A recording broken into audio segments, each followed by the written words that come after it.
సింగప్ప, వర ఎవరికీ చెప్పకుండా భైరా కొడుకు కుంజర కొడుకుతో కలిసి సముద్రం మీదకి దొంగతనానికి పోయిండాడంట.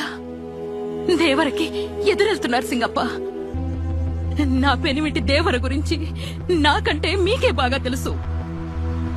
కళ్ళ ముందు తప్పు చేసేది కన్న కొడుకైనా వదులుతాడు.